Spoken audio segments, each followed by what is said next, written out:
ముస్లింలకు బీసీ డిక్లరేషన్లో ప్రకటించిన విధంగా ప్రభుత్వం వాగ్దానం పూర్తి చేయాలి. ఆంధ్రప్రదేశ్ నూర్ భాషా దూదేకుల ముస్లిం మైనార్టీ సంక్షేమ సంఘం నగరంలో స్థానిక ప్రెస్ క్లబ్లో ఆంధ్రప్రదేశ్ నూర్ భాషా ముస్లిం మైనార్టీ సంఘం ఆధ్వర్యంలో జాతీయ అధ్యక్షులు సుంకేసుల ఖాదర్ బాషా మీడియా సమావేశం నిర్వహించి మాట్లాడుతూ ఎన్నికల్లో టీడీపీ, జనసేన ముస్లిం బీసీల కోసం ఏదైతే వాగ్దానం చేశారో వాటిని త్వరితగతిన దూదేకుల సమాజానికి అందించాలని ప్రభుత్వాన్ని కోరారు. ఎన్నికల ముందు మైనార్టీ ముస్లింలకు వర్తించే పథకాలన్నీ దూదేకులకు వర్తింపచేస్తామని, దూదేకుల ముస్లిం నూర్ భాషా ముస్లింగా పేర్కొంటూ జీవో తెస్తామన్నారని, మైనారిటీ బడ్జెట్లో దూదేకుల కార్పొరేషన్ను 100 కోట్లు కేటాయిస్తామన్నారని, ఇస్లామిక్ బ్యాంక్ ఏర్పాటు చేసి స్వయం ఉపాధికి రుణాలు ఇస్తామని చెప్పిన వాగ్దానాలను అమలు చేయలేని గౌరవ ఆంధ్రప్రదేశ్ ముఖ్యమంత్రి వర్యులు నారా చంద్రబాబు నాయుడు గారికి, డిప్యూటీ సీఎం పవన్ కళ్యాణ్ గారికి, నారా లోకేష్ గారికి విన్నవిస్తూ దూదేకుల ముస్లిం బీసీ సమాజానికి న్యాయం చేయాలని ఆశిస్తున్నామన్నారు. ఈ కార్యక్రమంలో ఆంధ్రప్రదేశ్ నూర్ భాషా దూదేకుల ముస్లిం మైనారిటీ సంక్షేమ సంఘం నాయకులు బాదుల్లా, మెహబూబ్ బాషా, కుళాయప్ప పాల్గొన్నారు. అయితే ప్రభుత్వం ఏర్పడి 8 నెలలు పూర్తి అవుతున్నా ఇతర కార్పొరేషన్ వాళ్లకు ఏర్పాటు చేసి వాళ్ళ యొక్క కార్యవర్గాన్ని ఏర్పాటు చేసి నిధులు కేటాయించడం జరిగింది.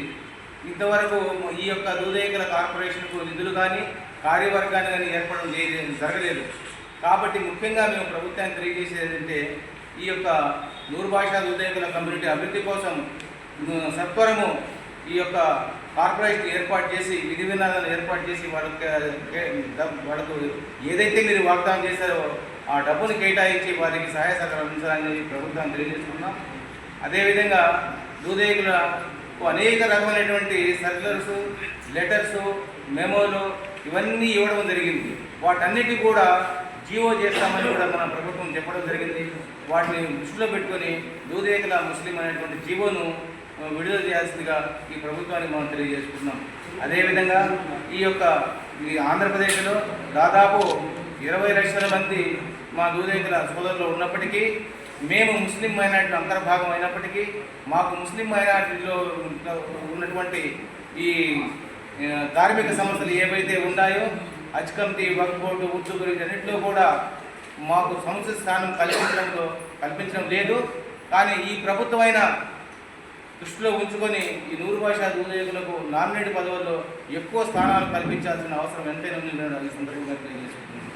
అదేవిధంగా ఈ దూదేకుల కమ్యూనిటీ కోసం ఎమ్మెల్సీ ఇస్తామని చెప్పి వాగ్దానం చేయడం జరిగింది. వాటిని కూడా రాబోయే ఎమ్మెల్సీ స్థానాల్లో ఈ దూదేకుల కమ్యూనిటీకి పొందించి వాళ్ళ రాజకీయ ప్రస్థానంలో మాకు స్థానం కల్పించాలని మనం తెలియజేస్తున్నాం. ఎందుకంటే రాజకీయంగా మేము లేనంత వరకు మా సమస్యలు ప్రభుత్వ దృష్టికి పోవు. ఎప్పుడైతే మా కులం తరఫున రాజకీయంలో మా వారు ఎవరైతే ఉంటారో ఆ యొక్క రాజకీయ క్యాపిటల్ ఎవరైతే ఉంటారో అప్పుడు మా సమస్యను కూడా ప్రభుత్వం దృష్టికి తీసుకుపోయి మాకు న్యాయం చేయడానికి వీలుంటుందని కూడా ఈ సందర్భంగా ప్రభుత్వాన్ని తెలియజేసుకుంటున్నాను.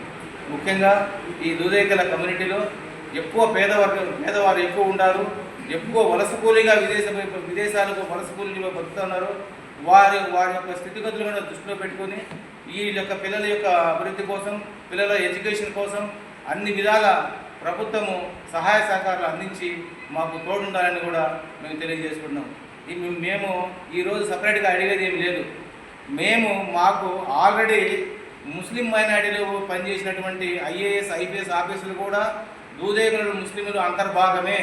వీళ్లకు మైనారిటీలో పూర్తి లబ్ధి ఏదైతే మైనారిటీకి అందుతుందో అవన్నీ కూడా అందాలని వాళ్ళు అనేక విధములుగా మాకు సర్క్యులర్స్, డివోస్, లెటర్స్ ఇచ్చారు. మొన్నటికి మొన్న గవర్నమెంట్ అడ్వైజర్ అయినటువంటి మన హాజీ షరీఫ్ గారు కూడా ముస్లిం మైనారిటీకి ఏవైతే స్కీమ్లు అవుతాయో అన్నిటి కూడా వీళ్ళు అర్హులు వాళ్ళకి అందాలని కూడా ఆయన రికమెండ్ చేయడం జరిగింది. కాబట్టి ప్రభుత్వం వివక్ష చూపకుండా గతంలో చేసినటువంటి వాగ్దానాలు విఫలం అయినప్పటికీ ఇప్పుడైనా మీ ప్రభుత్వం వచ్చింది, మీరు ఏదైతే మేనిఫెస్టోలో మాకు పెట్టారో వాటినే మాకు అందించి మాకు అన్ని విధాల సహాయ సహకారం అందించాలని ఈ ప్రభుత్వ దృష్టికి తీసుకుపోతున్నాం. గౌరవనీయ ముఖ్యమంత్రి గారు వారు దృష్టిలో ఉంచుకొని ఈ విషయాన్ని మరింత కుదిరి ఈ పత్రికా విలేకరుల ద్వారా, ఎందుకంటే పత్రికా విలేకరులు ప్రజలకు ప్రభుత్వానికి మధ్యవర్తులు కాబట్టి ఏదైతే చిన్న విషయం మేము చెప్తాము, వాటిని ప్రభుత్వం తీసుకుపోయి మాకు పూర్తిగా సహాయ సహకారాలు అందించి మేలు జరుగుతుందని చెప్పేసి ఉద్దేశంతో ఈరోజు ప్రెస్ క్లబ్లో మీటింగ్ ఏర్పాటు చేయనుంది. నా పేరు సింకేశ్వర బాదుల్లా, ఎంపీసీ రాష్ట్ర అధ్యక్షులు.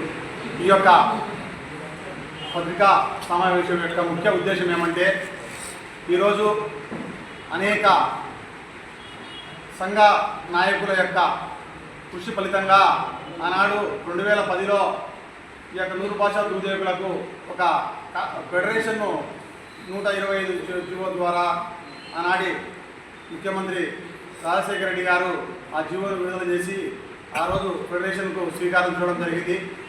ఆ రోజు నుంచి ఈ రోజు వరకు కూడా ఇప్పటి వరకు కూడా నూరు భాషా దూదేకుల సోదరులకు దాని ద్వారా ఫెడరేషన్ కానీ అదేవిధంగా కార్పొరేషన్ కానీ పరిణమించిన తరుణంలో ఏ యొక్క నూరు భాషా దూదేకుల సోదరులు కూడా ₹1 కూడా ఇప్పటి వరకు కూడా రుణం అందించిన దాఖలాలు లేవు. కాబట్టి మా యొక్క నూరు భాషా దూదేకుల సోదరులు పూర్తిగా ఆందోళనలో ఉన్నారు. కాబట్టి వీటన్నిటిని కూడా దృష్టిలో ఉంచుకొని ఈ యొక్క 2024 ఎన్నికల్లో కడప ఏర్రోడ్ల సాక్షిగా ఆనాటి ప్రతిపక్ష నాయకుడు ఈనాటి ముఖ్యమంత్రి అయినటువంటి నారా చంద్రబాబు నాయుడు గారు ఇక్కడ మేము నూరు భాషలో ముస్లింలలో నూరు భాష అంతర్భాగమైనటువంటి దూదేకులకు ఆనాడు ఒక కార్పొరేషన్ ద్వారా 100 కోట్లు కేటాయించి ఈ యొక్క నిధులు ఇచ్చి ఆర్థికంగా మేము అండగా ఉంటామని చెప్పి తెలియజేయడం జరిగింది.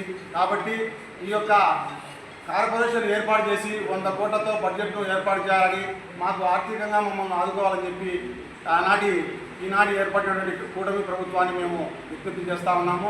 అంతేకాకుండా యువగలం పాదయాత్రలో ఆనాడు